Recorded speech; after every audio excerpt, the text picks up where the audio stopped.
নমস্কার, আমি ইন্দ্রনীল। আমরা আজকে আলোচনা করব যে ফার্স্ট ট্রাইমেস্টার অফ প্রেগনেন্সি, মানে প্রেগনেন্সির প্রথম 13 সপ্তাহ বা প্রথম 3 মাসে কি কি সমস্যা হতে পারে, কি কি সিমটমস হতে পারে, কখন আমরা ভয় পাবো, কখন আমরা ভয় পাবো না, সেটাকে জানা। প্রথমে হচ্ছে যখন দেখা গেল যে আপনি প্রেগনেন্ট, আপনি বহুদিন চেষ্টা করেছেন বা চেষ্টা করেননি, একদমই প্ল্যান ছিল না, কিন্তু আপনি প্রেগনেন্ট হয়ে গেছেন, মানে ইউরিন টেস্ট করলেন এবং প্রেগনেন্সিতে কিটে দুটো দাগ এলো। তখন আনন্দও লাগে, ভয়ও লাগে, মনে হয় যে কি করব ঠিক বুঝে উঠতে পারছি না। যখন আপনি জানতে পারলেন যে আপনি প্রেগনেন্ট, তখন আমাদের হিসেব মতো আপনি অলরেডি 4 সপ্তাহ প্রেগনেন্ট হয়ে গেছেন, কারণ আমরা লাস্ট পিরিয়ডের প্রথম দিন থেকে আমরা ক্যালকুলেট করি। এবারে প্রথম প্রশ্ন হচ্ছে যে কখন আপনি প্রেগনেন্সি টেস্ট করবেন। যদি আপনার পিরিয়ড একদম রেগুলার হয়, তাহলে নতুন যে প্রেগনেন্সি কিটগুলো পাওয়া যায় সেগুলোতে কিন্তু 1-2 দিন পিরিয়ড ডিলে হলেই ইউরিন টেস্ট পজিটিভ দেখিয়ে দেবে এবং আপনি তখন টেস্ট করতে পারেন। যদি ইউরিন টেস্ট করলেন এবং টেস্টটা পজিটিভ হলো, কিন্তু খুব হালকা দাগ বা আপনি ঠিক শিওর হতে পারছেন না, তখন ডাক্তারবাবু পরামর্শ মতো একটা ব্লাড টেস্ট করতে পারেন, যেটাকে বিটা এইচসিজি বলে। সেই বিটা এইচসিজি কিন্তু 100% কনফার্ম করে দেবে যে আপনি প্রেগনেন্ট কি প্রেগনেন্ট নন। অনেকে ভয়েতে বা উত্তেজনায় বা খুশির জন্য ইউরিন টেস্ট প্রতিদিন করে, 1-2 দিন দিনে 2বার করে। এরকম করার কোনো দরকার নেই। যদি আপনার একটা ইউরিন টেস্ট পজিটিভ হয়, তার মানে কিন্তু আপনি প্রেগনেন্ট।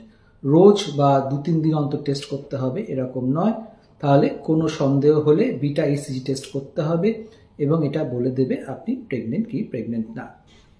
আল্ট্রাসাউন্ড করার প্রথমেই কোনো দরকার নেই। এরপরে হচ্ছে যে প্রেগনেন্সিতে নানা রকম সিমটমস হয়, যে কোনো একটা ভয় পাওয়ায়। এবার সে প্রেগনেন্সির সময় হরমোনস বাড়তে আরম্ভ করে। বিটা ইসিজি বলে একটা হরমোন আছে যেটা খুব বাড়ে, ইস্ট্রোজেন হরমোন বাড়ে, এবং তাই জন্যই সিমটমসগুলো হয়। প্রথমে হচ্ছে ব্রেস্টে ব্যথা, স্তনে ব্যথা করতে পারে, ভারী লাগতে পারে, সেটা কিন্তু কমন সিমটমস এর প্রেগনেন্সি। এটা বিটা ইসিজি হরমোন বাড়ার জন্য হয়।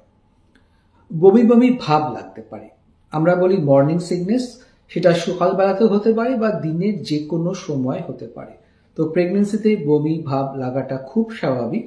আবার অনেকে যদি বমি না পায় তখন ভয় পেয়ে যায়, আমার প্রেগনেন্সিটা বুঝি ঠিকঠাক করে চলছে না, তাই জন্য আমার বমি হচ্ছে না। তা কিন্তু নয়। সবার যে বমি হবে তা কিন্তু একদম নয়। যদি বমি হয় কি করা যাবে?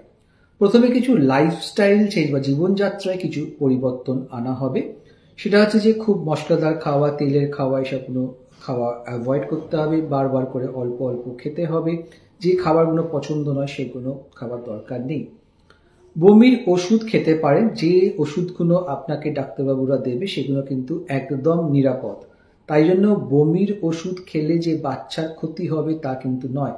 ও আমার তো বমি হয় কিন্তু আমি ওষুধ খাই না, এটার মধ্যে বিরাট কৃতিত্বর কিছু নেই। যদি কষ্ট পান আপনাকে ওষুধ খেতে হবে, কারণ আপনার বাচ্চার ক্ষতি হবে এমন কোনো ওষুধ আমরা আপনাকে দিই না। এছাড়া বলা হয় যে যদি আপনি জিঞ্জার বা আদা মুখে রাখেন, এটা বাড়িতে ফ্রেশ আদা কেটে করতে পারেন, আদার লজেন্স পাওয়া যায়, জিঞ্জার লজেন্সেস, এগুলো রাখতে পারেন, তাহলে বমি ভাব কমতে পারে। বলা হয় যে ঘুম থেকে উঠে অনেকক্ষণ না খেয়ে থাকবেন না, তাহলে বমি ভাব ভাবতে পারে। ঘুম থেকে উঠে cream cracker biscuit, dry toast, মানে টোস্টের মধ্যে মাখন না লাগিয়ে খাওয়া, বা বিছানায় থাকতে থাকতে যদি আপনি বিস্কুট খান বা টোস্ট খান তারপরে কিছুক্ষণ বাদে ওঠেন, সেগুলো একদম ঠিক আছে। তাহলে যদি খুব বেশি বমি হয়, যেটাকে আমরা হাইপারেমেসিস গ্র্যাভিডেরাম বলি, যে আপনার এত বমি হচ্ছে, ডিহাইড্রেটেড লাগছে, ইউরিন আটকে যাচ্ছে, তখন আপনাকে হাসপাতালে ভর্তি হতে হবে। ড্রিপ চালানো হয় এবং সেই সময় কিছু ইনজেকশন দেওয়া হয়। তাহলে বমি কমন সিমটম, হলে ভালো, না হলেও চিন্তার কোনো কারণ নেই। তার জন্য ওষুধ আছে, ওষুধ খাওয়া দরকার যদি আপনার বমি হয়, এবং জীবনযাত্রায় কিছু পরিবর্তন আনলে এই ব্যাপারটা কেটে যাবে।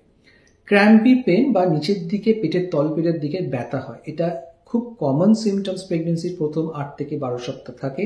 এর জন্য ভয় পাওয়ার কিছু নেই যে আপনার মিসক্যারেজ হয়ে যাচ্ছে।